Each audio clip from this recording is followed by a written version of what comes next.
Vice President, Kerala Liabilities Association, Joint Secretary, and the senior delegates, dear members. Poor man deposit, rich man invest. This is the usual often quoted sentence. But here we are with us Holmes Investment Company with his instructor Sherin Davis, and he is enlighten us on the topic how the lawyers can invest in a different scheme. I invite Sri Sherin Davis. All are present in the same.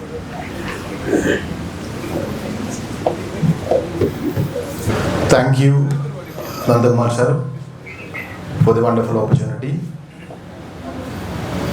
I welcome all of you for the investment initiative, empowering investors to invest with knowledge. Actually, I represent Holmes Financial Services Private Limited.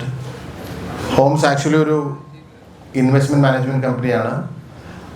ഞങ്ങൾ ഇൻവെസ്റ്റേഴ്സിനെ assist ചെയ്യുന്നുണ്ട് mutual ഫണ്ടിൽ invest ചെയ്യാൻ, അതുപോലെ stock market investments, many other kind of investment, ബോണ്ടിൽ investment, അതുപോലെ ഇതിനെല്ലാത്തിനും assist ചെയ്യും, അതിനുള്ള പ്ലാറ്റ്ഫോം സർവീസ് പ്രൊവൈഡ് ചെയ്യുകയും ചെയ്യുന്ന ഒരു കമ്പനിയാണ് ഹോംസ്. ലാസ്റ്റ് ഒരു 20 years ആയിട്ട് മാർക്കറ്റിൽ ഓപ്പറേറ്റ് ചെയ്യുന്നു. ഞങ്ങളുടെ പ്രസൻസ് എറണാകുളം, അങ്കമാലി, അതുപോലെ വടകര, കാലിക്കറ്റ്, ഇവിടെയെല്ലാം ഞങ്ങളുടെ പ്രസൻസ് ഉണ്ട്. I represent Homes. Myself, I'm Sherin Davis. I'm co-founder of Homes financial services private limited. ഞാൻ ആക്ച്വലി ഒരു 20 വർഷമായിട്ട് മ്യൂച്വൽ ഫണ്ട് ഡിസ്ട്രിബ്യൂഷൻ, അതുപോലെ stock market investment, equity analysis, ഈ മേഖലയിലൊക്കെയാണ് എൻ്റെ എക്സ്പീരിയൻസ്. ഇന്ന് ആക്ച്വലി നമ്മൾ ഡിസ്കസ് ചെയ്യുന്ന പോയിൻറ്റ്സ് ഇതൊക്കെയാണ്. എന്താണ് മേജറായിട്ടുള്ള റിസ്ക്സ് ഇൻ ലൈഫ്, അതുപോലെ difference between savings and investments. Normally നമ്മൾ കൺവെൻഷനലായിട്ട് ചെയ്യുന്ന കുറേ സേവിങ്സ് ഓപ്ഷൻസ് ഇത് ആക്ച്വലി ഇൻവെസ്റ്റ്മെൻ്റ് ആണോ, ഇങ്ങനെയുള്ള കൺഫ്യൂഷൻസ് ഉണ്ടാവും. അപ്പോൾ അത് നമ്മളിന്ന് ഡിസ്കസ് ചെയ്യും. അതുപോലെ സേവ് ചെയ്യാനും ഇൻവെസ്റ്റ് ചെയ്യാനുള്ള കോമൺ ആയിട്ടുള്ള അവന്യൂസ് എന്തൊക്കെയാണ്, അതുപോലെ എന്തുകൊണ്ടാണ് മ്യൂച്വൽ ഫണ്ട്സ് ഈ ഇന്നത്തെ ഒരു കാലഘട്ടത്തിൽ ഏറ്റവും ഇമ്പോർട്ടൻ്റ് ആയിട്ടുള്ള ഒരു ഇൻവെസ്റ്റ്മെൻറ്റ് അവന്യൂ ആയിട്ട് ഡെവലപ്പ് ചെയ്ത് വരുന്നത്, അതിൻ്റെ ഇമ്പോർട്ടൻസ് എന്തൊക്കെയാണ്, അതുപോലെ എന്താണ് മ്യൂച്വൽ ഫണ്ട്സിൻ്റെ ഇമ്പോർട്ടൻസ് എന്താണ്, മ്യൂച്വൽ ഫണ്ടിൽ എങ്ങനെ ഇൻവെസ്റ്റ് ചെയ്യാം, എങ്ങനെ എൻട്രി എങ്ങനെ ചെയ്യാം, എക്സിറ്റ് എങ്ങനെ ചെയ്യാം, ഇതായിരിക്കും നമ്മളിന്ന് മെയിനായിട്ടും ഡിസ്കസ് ചെയ്യുന്ന പോയിൻറ്റ്സ്. ആദ്യത്തെ പോയിൻ്റ് ഇതാണ്: what are the biggest risks in life? Normally നമ്മുടെ ലൈഫ് സ്പാൻ, എല്ലാവരുടെയും ഒരു ലൈഫ് സ്പാൻ അല്ലെങ്കിൽ നമ്മുടെ ലൈഫ് ലൈൻ വെച്ച് നോക്കുമ്പോൾ, ഇപ്പം നമ്മൾ ഓരോരുത്തരും സാധാരണഗതിയിൽ ഒരു ഫാമിലിയിൽ ഒരു ഏണിംഗ് മെമ്പർ ആണെങ്കിൽ നമ്മളെ ഡിപ്പെൻഡ് ചെയ്യുന്ന ഒരുപാട് ആളുകൾ നമ്മുടെ ഫാമിലിയിലുണ്ടാവും. സാധാരണഗതിയിൽ ഈ ആളുകൾ ചോദിക്കാറുണ്ട്, എന്തിനാണ് ഇൻഷുറൻസ് എടുക്കുന്നത്, എന്തിനാണ് സേവ് ചെയ്യുന്നത് എന്നൊക്കെ ആളുകൾ ചോദിക്കാറുണ്ട്. സോ ഇൻഷുറൻസ് എന്തിനാണെന്നുള്ളതിൻ്റെ ഒരു ആൻസറാണ്, ആ ഏണിംഗ് മെമ്പർ സാധാരണ പെട്ടെന്ന് എന്താ പറയുക, പെട്ടെന്നുള്ള അയാൾക്കൊരു മരണം സംഭവിക്കുകയോ ഒരു ഡാമേജ് സംഭവിക്കുകയോ ചെയ്തു കഴിഞ്ഞാൽ ആ ഫാമിലിയിലെ ഇൻകം സ്റ്റോപ്പ് ആവുന്ന അങ്ങനത്തെ ഒരു സിറ്റുവേഷനിൽ ആ ഫാമിലിക്ക് ഒരു ഫൈനാൻഷ്യൽ സപ്പോർട്ട് കൊടുക്കാനായിട്ടുള്ള ആകെ ഒരു സൊല്യൂഷൻ എന്ന് പറയുന്നത് ഇൻഷുറൻസ് ആണ്. അപ്പോൾ നമ്മൾ ഇൻഷുറൻസ് എന്തിനാണെന്ന് ചിന്തിക്കുന്ന ആളുകൾക്ക് അതിന് എന്തുകൊണ്ട് ഇൻഷുറൻസ് എടുക്കണം എന്നുള്ള ഒരു റീതിങ്കിങ് ചെയ്യാനായിട്ടുള്ള ഒരു തോട്ടാണ്. എയർലി ഡെത്ത് എന്ന് പറയുന്നത് നമ്മുടെ ലൈഫിലെ ഏറ്റവും വൺ ഓഫ് ദി ക്രിട്ടിക്കൽ സിറ്റുവേഷനാണ്. അപ്പോൾ അതിനെ നമ്മൾ തീർച്ചയായിട്ടും സഫീഷ്യൻ്റ് ആയിട്ടുള്ള ഇൻഷുറൻസ് കവർ കൊണ്ട് നമ്മളതിനെ പ്രൊട്ടക്റ്റ് ചെയ്യാം. രണ്ടാമത്തെ ഒരു മേജറായിട്ടുള്ള റിസ്ക് എന്ന് പറയുന്നതാണ്, ഇത് പലപ്പോഴും നമ്മൾ സീരിയസ്ലി തിങ്ക് ചെയ്തിരുന്നൊന്നും എനിക്കറിയില്ല, ലിവിങ് ടു ലോങ്. അതായത് നമ്മൾ ഒരു 50 years അല്ലെങ്കിൽ ഒരു 60 years വരെ നമ്മുടെ ഒരു ഡൈനാമിക് ആയിട്ടുള്ള ഒരു ഏണിംഗ് സമയം എന്ന് പറഞ്ഞാൽ അതൊക്കെ ആയിരിക്കും മാക്സിമം. പ്രത്യേകിച്ച് നിങ്ങൾ പ്രൊഫഷണൽ ആയിട്ടുള്ള ആളുകൾ, നിങ്ങളുടെ ഒരു ഏണിംഗ് സമയം എന്ന് പറയുന്നത് കഴിഞ്ഞിട്ട് നമുക്കൊരു ഇൻകം സ്റ്റോപ്പ് ചെയ്തതിന് ശേഷം നമ്മൾ ജീവിക്കുക എന്ന് പറയുന്നത് കുറച്ച് റിസ്ക്കാണ്. കാരണം വരുമാനമില്ലാതെ നമ്മുടെ ലൈഫ് സ്റ്റൈൽ മെയിൻറ്റെയിൻ ചെയ്യണം, നമ്മുടെ ഇൻകം നമ്മുടെ ഡിപ്പെൻഡ് ചെയ്യുന്നവർക്ക് അവർക്കുള്ള ലൈഫ് സ്റ്റൈൽ മെയിൻറ്റെയിൻ ചെയ്യണം. അപ്പോൾ അങ്ങനെ ഒരു സിറ്റുവേഷനെ പറ്റിയിട്ട് നമ്മൾ നേരത്തെ ആലോചിക്കുക എന്നുള്ളതാണ് ഈ ഒരു പോയിന്റ് കൊണ്ട് നമ്മൾ ഉദ്ദേശിക്കുന്നത്. വരുമാനം ഇല്ലാതെ നമ്മുടെ റിട്ടയർമെൻറ്റ് ലൈഫ് ഉണ്ടായാലുള്ള ഒരു റിസ്ക്, അതാണ് മെയിനായിട്ട് നമ്മൾ അതിനൊരു സൊല്യൂഷൻ. എന്താണ് ഒരു സൊല്യൂഷൻ എന്ന് പറയുമ്പോൾ സേവിങ്സ് ആണ്. അതായത് സേവിങ്സ് നമ്മൾ പരമാവധി ചെയ്യുക, നമ്മൾ പരമാവധി ഇൻവെസ്റ്റ് ചെയ്യുക എന്നുള്ളതാണ് അതിനുള്ള സൊല്യൂഷൻ. എന്തുകൊണ്ട് സേവ് ചെയ്യണം, അല്ലെങ്കിൽ എന്തിന് സേവ് ചെയ്യണം, എന്തിന് ഇൻഷുറൻസ് എടുക്കണം എന്നുള്ള രണ്ട് കാര്യങ്ങൾക്കുള്ള ഒരു ഉത്തരമാണ് നമ്മളുടെ ലൈഫിൽ നമ്മൾ അൺസർട്ടനിറ്റി. കാരണം നമ്മൾ ഇത് പറയുമ്പോൾ പലപ്പോഴും ചിന്തിക്കും, ഇത് എന്നെ പറ്റിയല്ല, എൻ്റെ അടുത്തിരിക്കുന്നതിനെ പറ്റിയാണ്, അല്ലെങ്കിൽ എൻ്റെ അയൽവക്കാരനെ പറ്റിയാണ് ഇത് പറയുന്നതെന്ന് പലപ്പോഴും ആളുകൾ ചിന്തിക്കാറുണ്ട്. പക്ഷേ ഞാനീ പറഞ്ഞ രണ്ട് കാര്യങ്ങളും നമ്മുടെ എല്ലാവരുടെയും ജീവിതത്തിൽ വരാൻ സാധ്യതയുള്ള, നമുക്ക് പ്രെഡിക്റ്റ് ചെയ്യാൻ പറ്റാത്ത ഒരു സിറ്റുവേഷനാണ്. അപ്പോൾ തീർച്ചയായിട്ടും നിങ്ങളുടെ ഇൻഷുറൻസിനെ പറ്റിയിട്ടും ഇൻവെസ്റ്റ്മെൻറ്റിനെ പറ്റിയുള്ള ചിന്തകൾ ഒന്നും കൂടെ റിഫ്രഷ് ചെയ്യുക. എന്നിട്ട് അത് ആവശ്യമുണ്ടെങ്കിൽ അതിന് നിങ്ങൾ തക്കതായ സൊല്യൂഷൻസ് കണ്ടെത്തണം എന്നതാണ് എൻ്റെ ഒരു റിക്വസ്റ്റ്. അടുത്ത ഒരു മെയിൻ പോയിന്റ്, എന്താണ് സേവിങ്സ്, എന്താണ് ഇൻവെസ്റ്റ്മെൻറ്റ്സ്. നോർമലി നമ്മുടെ ഒരു സർപ്ലസ് എമൗണ്ട്, നമ്മുടെ ഏർണിങ്സ് നമ്മുടെ സാധാരണ SBI അക്കൗണ്ടിലായിരിക്കും നമ്മൾ പാർക്ക് ചെയ്യുന്നത് വളരെ സേഫായിട്ട്. ഈ SBI അക്കൗണ്ടിൽ പാർക്ക് ചെയ്യുന്ന ആ ഒരു പ്രോസസ്സ് പലപ്പോഴും അതൊരു ഇൻവെസ്റ്റ്മെൻ്റ് ആണോ സേവിങ്സ് ആണോ നമുക്ക് പല ആളോടും ചോദിക്കുമ്പോൾ അവർ പറയുന്നത് ഞാൻ ഇൻവെസ്റ്റ്മെൻറ്റ് ചെയ്തിട്ടുണ്ട്, അത് എൻ്റെ സേവിങ്സ് ബാങ്ക് അക്കൗണ്ടിൽ സുരക്ഷിതമായിട്ട് കിടക്കുന്നുണ്ടെന്നാണ് പലരും പറയുന്നത്. സേവിങ്സ് എന്ന് പറഞ്ഞാൽ അതിൻ്റെ ബേസിക് ഡെഫിനേഷൻ, അല്ലെങ്കിൽ അത് ഉദ്ദേശിക്കുന്നത് നമ്മുടെ വരുമാനം ഏറ്റവും സേഫായിട്ട് പാർക്ക് ചെയ്യുക, അതൊരു ഇൻവെസ്റ്റ്മെൻ്റ് അല്ല. അപ്പോൾ എന്താണ് ഇൻവെസ്റ്റ്മെൻറ്റ് എന്ന് പറയുന്നത്? നമ്മൾ ഏൺ ചെയ്ത പണം നമ്മുടെ ഒരു ആബ്സെൻസിൽ നമുക്ക് വേണ്ടി പണിയെടുക്കുക, നമ്മൾക്ക് വേണ്ടി അഡീഷണൽ ഇൻകം ഉണ്ടാക്കി തരിക. ഈ ഒരു അവന്യൂ ആണ് നമ്മൾ ഇൻവെസ്റ്റ്മെൻറ്റ്സ് ജനറലി പറയുക. അപ്പോൾ SBI അക്കൗണ്ട് ഒരു സേവിങ്സ് ആണ്, ഇൻവെസ്റ്റ്മെൻ്റ് ആണെന്ന് ചോദിച്ചാൽ SBI അക്കൗണ്ട് ഒരു ഇൻവെസ്റ്റ്മെൻറ്റ് മോഡൽ അല്ല.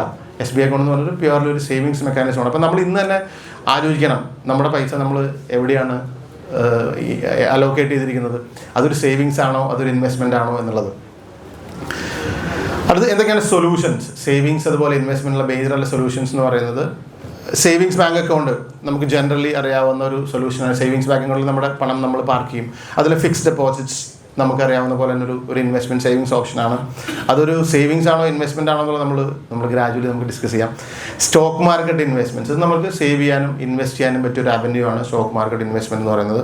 അതുപോലെ റിയൽ എസ്റ്റേറ്റ് ഇൻവെസ്റ്റ്മെൻറ്റ്, അതുപോലെ മ്യൂച്വൽ ഫണ്ട്സ് അതിലൊരുപാട് തരം മ്യൂച്വൽ ഫണ്ടുകളുണ്ട്, അതിനെപ്പറ്റി നമ്മൾ ഡിസ്കസ് ചെയ്യും. അതുപോലെ ഗോൾഡ്, പിന്നെ മറ്റുള്ള FD ഫിക്സ്ഡ് ഡെപ്പോസിറ്റ്, ഡിബെഞ്ചേഴ്സ്, ഇതൊക്കെയാണ് ജനറലി നമുക്ക് ഇൻവെസ്റ്റ് ചെയ്യാനായിട്ടുള്ള ഓപ്ഷൻസ് എന്ന് പറയുന്നത്. പിന്നെ നമ്മൾ സേവിങ്സിനെ പറ്റിയിട്ട് ഇൻവെസ്റ്റ്മെൻറ്റിനെ പറ്റി തിങ്ക് ചെയ്യുന്ന സമയത്ത് ഏറ്റവും ക്രിട്ടിക്കൽ ആയിട്ടുള്ള ചില ക്വസ്റ്റ്യൻസ് എന്ന് പറയുന്നത് നമുക്ക് കൺവീനിയൻ്റ് ആയിട്ട് സേവ് ചെയ്യാൻ പറ്റുന്നത്, പ്രത്യേകിച്ച് നിങ്ങൾ അഡ്വക്കേറ്റ്സ് ആണ്. അപ്പോൾ നിങ്ങളുടെ ഒരു കൺവീനിയൻ്റ് ആയിട്ട് സേവ് ചെയ്യാൻ പറ്റുന്ന ഓപ്ഷൻസ് എന്തൊക്കെയാണെന്നുള്ളത് നിങ്ങൾ ചിന്തിക്കും. ജനറലി ഇപ്പോൾ ഒരു റെഗുലർ ക്യാഷ് ഫ്ലോ ഉള്ള ഒരു സാലറി ആയിട്ടുള്ള ഒരാൾ, അങ്ങനെയുള്ള ആളുകൾക്ക് പറ്റുന്ന തരത്തിലുള്ള ഇൻവെസ്റ്റ്മെൻറ്റ്സ് ഒരിക്കലും ചിലപ്പോൾ നിങ്ങൾക്ക് ഫിറ്റ് ആവണമെന്നില്ല. നിങ്ങളുടെ ഇൻകം എന്ന് പറയുന്നത് റെഗുലർ ആയിരിക്കാം, കാരണം നിങ്ങൾക്ക് എപ്പോഴും ഫീസ് ഉണ്ടാവണമെന്നില്ല. ഒരു പക്ഷേ നിങ്ങൾക്ക് ചിലപ്പോൾ കിട്ടുന്ന ഫീസ് ചിലപ്പോൾ ഒരു ദിവസം 10,000 ആയിരിക്കാം, ചിലപ്പോൾ മേ ബി അടുത്ത ദിവസം 1,00,000 ആയിരിക്കാം. ഈ ഡിഫറൻസ് നിങ്ങൾക്കത് കൺവീനിയൻ്റ് ആയിട്ട് നിങ്ങൾക്ക് സേവ് ചെയ്യാൻ പറ്റണം. അതുപോലെ തന്നെ നിങ്ങളെ സംബന്ധിച്ച് നിങ്ങളൊരു പ്രാക്ടീസ് ചെയ്യുന്ന പ്രൊഫഷൻ എന്താണ്, നിങ്ങളൊരു എംപ്ലോയിഡ് അല്ല, നിങ്ങൾക്ക് എംപ്ലോയ്മെൻ്റ് ഇല്ല, റെഗുലർ ഇൻകം ഇല്ല, പെൻഷൻ ഇല്ല. അപ്പോൾ സ്വാഭാവികമായിട്ടും നിങ്ങളുടെ റിട്ടയർമെൻ്റ് ആണ് നിങ്ങളുടെ ഫസ്റ്റ് പ്രയോറിറ്റി. അപ്പോൾ ആ റിട്ടയർമെൻറ്റിന് വേണ്ടിയിട്ട് നമ്മളിങ്ങനെ സേവ് ചെയ്യാൻ പറ്റും. അപ്പോൾ നിങ്ങളുടെ പ്രൊഫഷനെ കണക്കിലെടുത്തുകൊണ്ട് അതിന് കൺവീനിയൻ്റ് ആയിട്ടുള്ള സേവിങ്സ് ഇൻവെസ്റ്റ്മെൻറ്റ് ഓപ്ഷനിൽ ഐഡൻറ്റിഫൈ ചെയ്യുക എന്നുള്ളതാണ് നിങ്ങളുടെ ഒരു ക്രിട്ടിക്കലായിട്ടുള്ള ഒരു ഡിസിഷൻ. ഇൻവെസ്റ്റ്മെൻറ്റിനെ പറ്റി സേവിങ്സിനെ പറ്റി ആരംഭിക്കും. അപ്പോൾ അതിന് ഏറ്റവും കൺവീനിയൻ്റ് ആയിട്ടുള്ള ഓപ്ഷൻ എന്ന് പറയുന്നത് ഒന്ന് സ്റ്റോക്ക് മാർക്കറ്റ് ഇൻവെസ്റ്റ്മെൻ്റ് ആണ്. നിങ്ങൾ സ്റ്റോക്ക് മാർക്കറ്റിൽ നിങ്ങൾക്ക് ഇൻവെസ്റ്റ് ചെയ്യാം. സ്റ്റോക്ക് മാർക്കറ്റിൽ ഇൻവെസ്റ്റ് ചെയ്താലുള്ള ഏറ്റവും വലിയ അഡ്വാൻസ് എന്ന് പറയുന്നതിൽ എന്താ പറയുക, ഹൈ പൊട്ടൻഷ്യലാണ്, കൂടുതൽ റിട്ടേൺസ് കിട്ടാനുള്ള പൊട്ടൻഷ്യൽ കൂടുതലുള്ള ഒരു സ്ഥലമാണ്. പക്ഷെ അതുപോലെ തന്നെ അത് വളരെ കൺവീനിയൻ്റ് ആണ്, കാരണം അവിടെ ഒരു ഫിക്സ്ഡ് എമൗണ്ട് ഓഫ് ഇൻവെസ്റ്റ്മെൻറ്റ് വേണമെന്നില്ല, റെഗുലറായിട്ട് പേയ്മെൻറ്റ്സ് ആവശ്യമില്ല. നിങ്ങൾക്ക് ഇഷ്ടമുള്ള എമൗണ്ട് നിങ്ങൾക്ക് ഇൻവെസ്റ്റ് ചെയ്യാം. അതിൻ്റെ ഒരു എന്താ പറയുക, അതിൻ്റെ ഒരു നെഗറ്റീവ് സൈഡ് എന്ന് പറയുന്നത് നമ്മൾ അതിലൊരുപാട് സമയം ഇൻവെസ്റ്റ് ചെയ്യണം, നമ്മൾ മനസ്സിലാക്കണം, കമ്പനികളെ പറ്റി പഠിക്കണം, കമ്പനികളുടെ അനലൈസ് ചെയ്യണം, മാർക്കറ്റിൻ്റെ ടൈമിംഗ് മനസ്സിലാക്കണം. അതിലൊരു ബേസിക് റിസർച്ച് ഒരു ഫണ്ടമെൻ്റൽ ടെക്നിക്കൽ റിസർച്ച് എന്നൊക്കെ പറയുന്ന പോലെ ഒരു ബേസിക് റിസർച്ച് നമുക്ക് ആവശ്യമാണ്. അപ്പോൾ അത് നിങ്ങൾക്ക് ചെയ്യാൻ പറ്റും, നിങ്ങൾക്ക് എടുക്കാൻ പറ്റുമെങ്കിൽ നിങ്ങൾക്ക് അഡ്വക്കേറ്റ്സ്, പ്രത്യേകിച്ച് പ്രൊഫഷണൽ ആയിട്ടുള്ള റെഗുലർ ഇൻകം ഇല്ലാത്ത ആളുകളെ സംബന്ധിച്ച് നിങ്ങൾക്ക് ഇൻവെസ്റ്റ് ചെയ്യാൻ പറ്റുന്ന ഒരു ഓപ്ഷനാണ് സ്റ്റോക്ക് മാർക്കറ്റ് ഇൻവെസ്റ്റ്മെൻറ്റ് എന്ന് പറയുന്നത്. അടുത്ത ഒരു ഓപ്ഷനാണ് മ്യൂച്വൽ ഫണ്ട്സ്. ഇതുപോലെ തന്നെ നിങ്ങൾക്കറിയാം മ്യൂച്വൽ ഫണ്ടിൻ്റെ ബേസിക് സ്ട്രക്ചർ എന്ന് പറയുന്നത് നമ്മളുടെ ഈ റെഗുലർ ഇൻകം ഇല്ലാത്തവർക്കും അതുപോലെ നമ്മളുടെ ഇൻകം കൺസിസ്റ്റൻ്റ് ആയിട്ട് ഒരേ എമൗണ്ട് സാലറികൾ ഇല്ലാത്ത ആളുകൾക്കൊക്കെ ഇൻവെസ്റ്റ് ചെയ്യാൻ പറ്റുന്ന ഒരു മേഖലയാണ് മ്യൂച്വൽ ഫണ്ട്സ് എന്ന് പറയുന്നത്. എന്താണ് ആക്ച്വലി മ്യൂച്വൽ ഫണ്ടിനെ പറ്റി എനിക്ക് തോന്നുന്നു കുറേ പേരൊക്കെ മ്യൂച്വൽ ഫണ്ടിൽ ഇൻവെസ്റ്റ് ചെയ്യുന്ന ആളുകളായിരിക്കാം, മ്യൂച്വൽ ഫണ്ടിനെ പറ്റി കുറേ ധാരണയുള്ള ആളായിരിക്കാം. എന്നാലും ബേസിക് മ്യൂച്വൽ ഫണ്ട് എന്ന് പറയുന്നത് ഒരു ഗ്രൂപ്പ് ഓഫ് ആളുകളുടെ ഒരു കോമൺ ഒബ്ജക്റ്റ്, അതായത് സ്റ്റോക്ക് മാർക്കറ്റിൽ ഇൻവെസ്റ്റ് ചെയ്യാൻ താല്പര്യമുള്ള ഒരു കൂട്ടം ആളുകളുടെ ഗ്രൂപ്പ് ഓഫ് ആളുകളുടെ ഒരു പൂൾ അക്കൗണ്ടാണ് മ്യൂച്വൽ ഫണ്ട്സ് എന്ന് പറയുന്നത്. ഇതിലേക്ക് എല്ലാ ഇൻവെസ്റ്റേഴ്സും മന്ത്ലി അല്ലെങ്കിൽ ഡെയിലി അല്ലെങ്കിൽ ആനുവലി ഒരു സം ഓഫ് എമൗണ്ട്, അതൊരു ഇറഗുലർ ആയിട്ടുള്ള എമൗണ്ട് നമ്മൾ പാർക്ക് ചെയ്യുന്നു. ഈ കോമൺ ഈ പൂളിനെ മാനേജ് ചെയ്യാനായിട്ട് ഒരു റെഗുലേറ്റർ ഉണ്ടാവും, ആ ഫണ്ട് അലോക്കേറ്റ് ചെയ്യാനായിട്ട് ഒരു മാനേജർ ഉണ്ടാവും. വളരെ പ്രൊഫഷണലായിട്ട് മാനേജ് ചെയ്യുന്ന ഒരു പൂൾ ഓഫ് അക്കൗണ്ടാണ്, അല്ലെങ്കിൽ ഒരു സേവിങ്സ് മെക്കാനിസമാണ്, ഒരു ഇൻവെസ്റ്റ്മെൻറ്റ് മെക്കാനിസമാണ് മ്യൂച്വൽ ഫണ്ട്സ് എന്ന് പറയുന്നത്. ഈ മ്യൂച്വൽ ഫണ്ട്സ് സാധാരണ ഇൻവെസ്റ്റ് ചെയ്യുന്ന 2 കാറ്റഗറി ഓഫ് അസറ്റ് ക്ലാസ്സിലാണ്. ഒന്ന് ഇക്വിറ്റി എന്ന് പറയുന്ന ഒരു കാറ്റഗറി ഓഫ് അസറ്റ് ക്ലാസ്സും, 2 ഡെറ്റ് എന്ന് പറയുന്ന കാറ്റഗറി ഓഫ് അസറ്റ് ക്ലാസ്സും. ഈ ഡെറ്റിൽ തന്നെ പല അസറ്റ് ക്ലാസ്സസ് ഉണ്ട്. അപ്പോൾ ഇതിലേക്ക് ഒരു എൻ നമ്പർ ഓഫ് ഇൻവെസ്റ്റേഴ്സിൻ്റെ പണം കളക്ട് ചെയ്തിട്ട് അത് റെഗുലേറ്റ് ചെയ്യപ്പെടുകയും അതിന് വ്യക്തമായിട്ട് അടിസ്ഥാനപരമായിട്ട് മനസ്സിലാക്കി അതിൻ്റെ സാധ്യതകൾ മനസ്സിലാക്കി ഒരു പ്രൊഫഷണൽ ആൻഡ് ഒരു ഫണ്ട് മാനേജർ ഇൻവെസ്റ്റ് ചെയ്യുന്ന ഒരു മെക്കാനിസമാണ് ജനറലി മ്യൂച്വൽ ഫണ്ട്സ് എന്ന് പറയുന്ന ഒരു ഇൻവെസ്റ്റ്മെൻറ്റ് സ്കീം. അതായത് മ്യൂച്വൽ ഫണ്ട്സിൽ മെയിനായിട്ട് 2 തരം മ്യൂച്വൽ ഫണ്ടുകളാണ് ഉള്ളത്. ഒന്ന് ഇക്വിറ്റി മ്യൂച്വൽ ഫണ്ട്സ് എന്ന് പറയും. ഇക്വിറ്റി മ്യൂച്വൽ ഫണ്ട്സ് എന്ന് പറയുന്നത് സ്റ്റോക്ക് മാർക്കറ്റിൽ ഇൻവെസ്റ്റ് ചെയ്യുന്ന മ്യൂച്വൽ ഫണ്ടുകളെയാണ്. ഞാൻ ഈ പറഞ്ഞ പൂൾ അക്കൗണ്ട്, ഈ പൂൾ ഇൻവെസ്റ്റ്മെൻറ്റ് എന്ന് പറയുന്നത് ആ ഫണ്ട് മാനേജർ ഫുള്ളി ഇൻവെസ്റ്റ് ചെയ്യുന്നത് സ്റ്റോക്ക് മാർക്കറ്റിലായിരിക്കും. സ്റ്റോക്ക് മാർക്കറ്റിലെ സാധ്യതകളും നഷ്ടസാധ്യതകളും ലാഭസാധ്യതകളും റിസ്കുകളും ഒക്കെ മനസ്സിലാക്കി സ്റ്റോക്ക് മാർക്കറ്റിൽ ഇൻവെസ്റ്റ് ചെയ്യുന്ന മ്യൂച്വൽ ഫണ്ടുകളാണ് ഇക്വിറ്റി മ്യൂച്വൽ ഫണ്ടുകൾ എന്ന് പറയുന്നത്. അതുപോലെ അതിൻ്റെ അഡ്വാൻറ്റേജ് എന്ന് പറയുന്നത് നമുക്ക് ഹൈ ഇൻകം, ഹൈ റിട്ടേൺസ്. കാരണം നമ്മൾ ഒരു ബാങ്ക് സേവിങ്സിനെ വെച്ച് കമ്പയർ ചെയ്യുമ്പോൾ 6%, 7% എന്ന് പറയുന്നതിനേക്കാളൊക്കെ 10-20 ഇരട്ടിയൊക്കെ റിട്ടേൺസ് കിട്ടാൻ സാധ്യതയുള്ള ഒരു അവന്യൂ ആണ് സ്റ്റോക്ക് മാർക്കറ്റ് എന്ന് പറയുന്നത്. മ്യൂച്വൽ ഫണ്ടിലും അങ്ങനെയുള്ള ഇഷ്ടംപോലെ റിട്ടേൺസ് ഉണ്ടാക്കാൻ സാധ്യതയുള്ള ഒരു അവന്യൂ ആണ് ഇക്വിറ്റി മ്യൂച്വൽ ഫണ്ട്സ് എന്ന് പറയുന്നത്. അപ്പോൾ ഹൈ റിട്ടേൺ പോസിബിലിറ്റി, അതുപോലെ ഹൈ റിസ്ക്കും, അതുപോലെ തന്നെ ഇത് മുകളിലേക്ക് പോകാനും താഴേക്ക് പോകാനും സാധ്യതയുണ്ട്. അപ്പോൾ നമ്മളെ സംബന്ധിച്ച് ആ റിസ്ക് കൂടെ മനസ്സിലാക്കണം. പിന്നെ അതുപോലെ തന്നെ ലോങ് ടേം ആയിട്ട് നമ്മുടെ ഗോൾസ്, ഒരു റിട്ടയർമെൻറ്റ്, നമ്മുടെ പെൻഷൻ, അല്ലെങ്കിൽ അതുപോലെ നമ്മുടെ ഒരു എന്തെങ്കിലും ലൈഫിലുള്ള നമ്മുടെ ഡ്രീംസ്, ഒബ്ജക്ട്സ്, ഇതിനൊക്കെ പ്ലാൻ ചെയ്തിട്ട് സേവ് ചെയ്യാൻ പറ്റുന്ന ഒരു ഇൻവെസ്റ്റ്മെൻറ്റ് അവന്യൂ ആണ് മ്യൂച്വൽ ഫണ്ട്സ് എന്ന് പറയുന്നത്. രണ്ടാമത്തെ ഒരു കാറ്റഗറി ഓഫ് മ്യൂച്വൽ ഫണ്ട്സ് എന്ന് പറയുന്നത് ഡെറ്റ് മ്യൂച്വൽ ഫണ്ട്സ് ആണ് എന്നെ പറയുക. അതായത് ആളുകളുടെ ഒരു പൊതുവായ ധാരണ മ്യൂച്വൽ ഫണ്ട്സ് എന്ന് പറഞ്ഞാൽ സ്റ്റോക്ക് മാർക്കറ്റിൽ മാത്രം ഇൻവെസ്റ്റ് ചെയ്യുന്ന ഒരു അസറ്റ് ക്ലാസ് ആണെന്നുള്ളതാണ്. അതല്ല. മ്യൂച്വൽ ഫണ്ട്സ് എന്ന് പറഞ്ഞാൽ സ്റ്റോക്ക് മാർക്കറ്റിൽ മാത്രമല്ല, 2 കാറ്റഗറിയാണ്. ഇക്വിറ്റി എന്ന് പറയുമ്പോൾ നമുക്കൊരു എന്താ പറയുക, അൺസർട്ടനിറ്റി അതിലുണ്ട്, അതിലൊരു ഫ്ലെക്സിബിലിറ്റി ഉണ്ട്, അതിലൊരു വോളറ്റിലിറ്റി ഉണ്ട്. പക്ഷേ കൺസിസ്റ്റൻ്റ് ആയിട്ട് ഫിക്സ്ഡ് ഇൻകം റിട്ടേൺസ് കിട്ടുന്ന മ്യൂച്വൽ ഫണ്ടുകളും ഈ പറഞ്ഞ മ്യൂച്വൽ ഫണ്ടുകളുണ്ട്. ഫിക്സ്ഡ് ഇൻകം എന്ന് പറയുമ്പോൾ FDകളിലും, അതുപോലെ commercial papers, certificate of deposit, treasury bills, അതുപോലെ call money market, overnight market, ഇങ്ങനെ ഫിക്സ്ഡ് ഇൻകം കിട്ടുന്ന റിട്ടേൺസ് കിട്ടുന്ന. അപ്പോൾ നമുക്ക് FDകളെ വെച്ച് നോക്കുമ്പോൾ FDകളേക്കാൾ കൂടുതൽ റിട്ടേൺസ് കിട്ടുന്ന മ്യൂച്വൽ ഫണ്ടുകളും അവൈലബിൾ ആണ്. അപ്പോൾ മെയിനായിട്ട് 2 category of mutual ഫണ്ടുകളാണ്.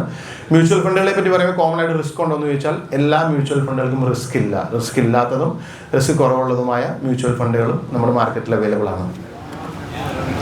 അടുത്തെന്താണ് advantages and disadvantages എന്ന് പറയുന്നത് മ്യൂച്വൽ ഫണ്ടുകൾ നമ്മൾ ഇൻവെസ്റ്റ് ചെയ്യുന്ന സമയത്ത് ബീറ്റ്സ് ഇൻഫ്ലേഷൻ എന്ന് പറയും. ഇൻഫ്ലേഷൻ നോർമലി നിങ്ങൾ കേട്ടിട്ടുണ്ടോ എന്താണ് ഇൻഫ്ലേഷൻ എന്ന് പറയുന്നത്?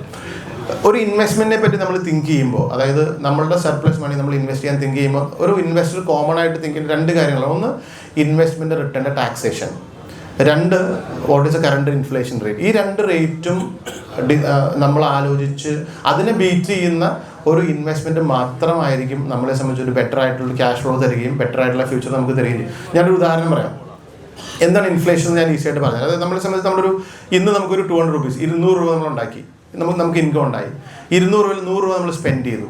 ബാലൻസ് 100 രൂപ നമ്മൾ എന്ത് ചെയ്യുന്നു? നമ്മൾ അടുത്ത വർഷം നമ്മുടെ എക്സ്പെൻഡിച്ചറിന് വേണ്ടിയിട്ട്, നമ്മുടെ ലൈഫ് സ്റ്റൈൽ മെയിൻറ്റെയിൻ ചെയ്യാൻ നമ്മൾ മാറ്റി വയ്ക്കുന്നു. ഈ മാറ്റി വയ്ക്കുന്ന 100 രൂപ നമ്മൾ ഒരു FDയിലാണ് ഇൻവെസ്റ്റ് ചെയ്യുന്നത് വിചാരിക്കുക. FDയിൽ ഇൻവെസ്റ്റ് ചെയ്ത് കഴിയുമ്പോൾ നമുക്ക് സ്വാഭാവികമായിട്ട് ഒരു 6% നമ്മുടെ ഇൻട്രസ്റ്റ്. 6% ഇൻട്രസ്റ്റിൽ നമുക്ക് കിട്ടി. അപ്പോൾ ഒരു കൊല്ലം കഴിഞ്ഞ് നമ്മൾ ഇന്ന് 100 രൂപയ്ക്ക് കുറേ സാധനങ്ങൾ മേടിച്ചു. ഈ ഇൻഫ്ലേഷൻ എന്ന് പറയുമ്പോൾ ഇപ്പോഴത്തെ റേറ്റ് ഓഫ് ഇൻഫ്ലേഷൻ എന്ന് പറഞ്ഞാൽ 5.8% ആണ് ഇന്ത്യയിലെ ഇൻഫ്ലേഷൻ. അപ്പോൾ ഈ നമ്മൾ ഇന്ന് സ്പെൻഡ് ചെയ്ത 100 രൂപയ്ക്ക് കിട്ടുന്ന സാധനങ്ങൾ ഒരു കൊല്ലം കഴിയുമ്പോൾ കിട്ടുന്നത് 105 രൂപ 80 പൈസയ്ക്ക് ആയിരിക്കും. അതാണ് ഒരു കോമൺ ലോജിക്. അപ്പോൾ 105 രൂപ 80 പൈസ മിനിമം ഉണ്ടാവുക എന്നുള്ളതാണ്. അപ്പോൾ ആ സ്പെൻഡ് ചെയ്ത 100 രൂപ വെച്ചാൽ ബാലൻസ് ഉള്ള 100 രൂപ നമ്മൾ ഇൻവെസ്റ്റ് ചെയ്തു, FDയിൽ ഇൻവെസ്റ്റ് ചെയ്തു. FD ഒരു കൊല്ലം കഴിയുമ്പോൾ നമുക്ക് തന്ന റിട്ടേൺ എന്ന് പറയുന്നത് 106 രൂപ നമുക്ക് റിട്ടേൺ കിട്ടി. FDയുടെ ടാക്സേഷൻ 10% ആണ്. അപ്പോൾ 6 രൂപയിൽ 10% പോയി കഴിഞ്ഞാൽ 0.6 പോയി. അപ്പോൾ നമുക്ക് ബാലൻസ് 5.4% ആണ്. ഈ 5.4 പോയി കഴിഞ്ഞാൽ കറണ്ട് ഇന്ത്യയിൽ ഇൻഫ്ലേഷൻ എന്ന് പറയുന്നത് 5.8% ആണ്. ഈ 5.4 5.8 കൂടെ കുറച്ച് കഴിഞ്ഞാൽ ആക്ച്വലി നമ്മുടെ റിട്ടേൺസ് എന്ന് പറയുന്നത് 0.4% മൈനസ് ആണ്. ദാറ്റ് മീൻസ് നമുക്ക് ഒരു കൊല്ലം മുമ്പ് നമ്മൾ സ്പെൻഡ് ചെയ്ത 100 രൂപ രണ്ടാമത്തെ കൊല്ലം നമ്മൾ സ്പെൻഡ് ചെയ്യണമെങ്കിൽ നമ്മളെ സംബന്ധിച്ച് മിനിമം ഗ്രോ ചെയ്യേണ്ടത് എത്രയാണ്? ഈ പറഞ്ഞ 5.8% കൂടുതലാണ്. ഫിക്സ്ഡ് ഡെപ്പോസിറ്റ്സ് നമ്മളെല്ലാവരും ഇൻവെസ്റ്റ് ചെയ്യുന്ന ആൾക്കാരാണ്. നിങ്ങൾ കൂടുതലും ഫിക്സ്ഡ് ഡെപ്പോസിറ്റിൽ ഇൻവെസ്റ്റ് ചെയ്യുന്ന ആൾക്കാരാണ്. ഈ വെളിച്ചെണ്ണയുടെ വില എനിക്ക് തോന്നുന്നു 2 കൊല്ലം മുമ്പ് 150-200 ഉണ്ടായിരുന്ന വെളിച്ചെണ്ണയുടെ വില ഇന്ന് 400-450 ആണ്. അപ്പോൾ ഇൻഫ്ലേഷൻ എന്ന് പറയുന്നത് ഒരു പക്ഷേ നമ്മളത്ര ഇൻവെസ്റ്റ് ചെയ്യുന്ന ആളുകൾ അത്ര സീരിയസ്ലി തിങ്ക് ചെയ്യുന്ന ഒരു സാധനമല്ല. രണ്ട്, ടാക്സേഷൻ. നമ്മളൊരു 10 ലക്ഷം രൂപ FD ഇടുകയോ അല്ലെങ്കിൽ ഒരു 50 ലക്ഷം രൂപ FD ഇടുകയോ ചെയ്യുന്ന സമയത്ത് ഈ 2 കൊല്ലം 3 കൊല്ലം കഴിയുമ്പോൾ ആക്ച്വലി നമ്മളൊന്ന് കാൽക്കുലേറ്റ് നോക്കി കഴിഞ്ഞാൽ നമ്മൾ ലൂസ് ചെയ്യുന്ന മണി എന്ന് പറയുന്നത് ഹ്യൂജ്. അപ്പോൾ ഫിക്സ്ഡ് ഡെപ്പോസിറ്റ്സ് ഒരു ഇൻവെസ്റ്റ്മെൻ്റ് ആണോ സേവിങ്സ് ആണോ എന്നുള്ളത് നിങ്ങൾക്ക് മനസ്സിലായിട്ടുണ്ടാവും. കാരണം നമ്മൾ ഇൻഫ്ലേഷനെ ബീറ്റ് ചെയ്യാനും ടാക്സേഷൻ്റെ ആംഗിളും കൂടെ കാൽക്കുലേറ്റ് ചെയ്തിട്ട് വേണം നമ്മളൊരു ഇൻവെസ്റ്റ്മെൻറ്റ് നമ്മൾ സെലക്ട് ചെയ്യുമ്പോൾ ചെയ്യാനായിട്ട്. അപ്പോൾ ഈ ആംഗിൾ നോക്കുമ്പോൾ എന്തുകൊണ്ട് ഇക്വിറ്റി മ്യൂച്വൽ ഫണ്ട്സിൽ ബെറ്റർ റിട്ടേൺ കിട്ടുന്നു എന്നാൽ ഈ സ്റ്റോക്ക് മാർക്കറ്റിൽ ഇൻവെസ്റ്റ് ചെയ്യുന്നതായതുകൊണ്ട് നമുക്കൊരു 8% മുതൽ മുകളിലേക്ക് ഇൻവെസ്റ്റ്മെൻറ്റ് റിട്ടേൺ കിട്ടാൻ സാധ്യതയുണ്ട്. 8% നിന്ന് നമ്മൾ ഈ പറയുന്ന അതുപോലെ ടാക്സേഷനും FD-നേക്കാൾ കൂടുതൽ ടാക്സേഷനാണ്. അപ്പോൾ ഇതിൽ നിന്നും ഈ 5.8% പോയാൽ നമുക്ക് നെറ്റ് നമ്മുടെ റിയലൈസ്ഡ് റേറ്റ് ഓഫ് റിട്ടേൺ എന്ന് പറയുന്നത് മേ ബി ഒരു 5-6% ഉണ്ടാവും. ഈ 4-5% മതി നമ്മളുടെ അസറ്റ്സ് അക്യുമുലേറ്റ് ചെയ്യാനായിട്ടുള്ള റിട്ടേൺസ് എന്ന് പറയുന്നത്. അപ്പോൾ ഇക്വിറ്റി മ്യൂച്വൽ ഫണ്ടിൽ നിങ്ങൾ ഇൻവെസ്റ്റ് ചെയ്യുമ്പോൾ നിങ്ങൾക്ക് സംഭവിക്കുന്ന മെയിൻ അഡ്വാൻറ്റേജ് എന്ന് പറയുന്നത് ഇറ്റ്സ് ബീറ്റ്സ് ഇൻഫ്ലേഷൻ.